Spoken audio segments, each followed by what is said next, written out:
So now that you've been supportive and communicative, you've been talking to your partner, here's a couple truths I think you need to understand.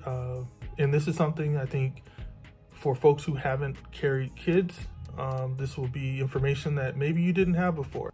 There's a lot of myths that are out here, and as a person who's kind of going through the process of watching my partner hold this baby and build this baby inside of her, there's some things I think that maybe you might not know, because I didn't know it now, and some of the stuff she didn't know. So, and let me start off.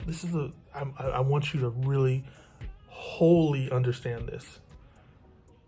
Pregnancy is hard, and not in some sort of euphemistic, like, oh yeah, it's a life struggle. It's a transition. It's a, no. Pregnancy is physically difficult, right? And when I say physically difficult, I mean it's difficult in terms of the changes in a person's body. It's difficult in the changes in the way that a person has to live their life. But it's also difficult in terms of it's literally painful. There's a lot of changes that are happening, and our popular media does not tell us about that. Our popular media makes it seem, they romanticize it. They make it seem like, it's this thing where, oh, it's so beautiful, the birthing process. And yeah, it can be really, really beautiful, but like, for real, you need to understand, first and foremost, that shit hurts. Like, throwing up every day, all throughout the day, it's not just the mornings, having food not taste right for you, having acid reflux and just general nausea. Your body is shifting, their bodies like shift, right? And literally, I'm not saying, like, again, no euphemism, organs are being moved around in someone's body, right?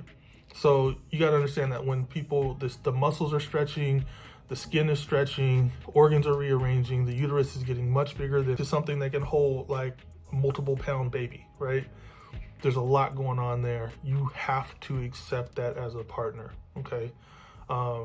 That doesn't mean that it's all pain and horrible and all that stuff. But if you don't get a basic understanding that this is a painful and difficult process physically for your partner, then you will not be understanding of all of the things that you need to do to help be supportive in that space. It's not just about moral support. It's about understanding that, yeah, this person's having a hard time. Do something to be supportive of that hard time the same way you would any other kind of physical difficulty.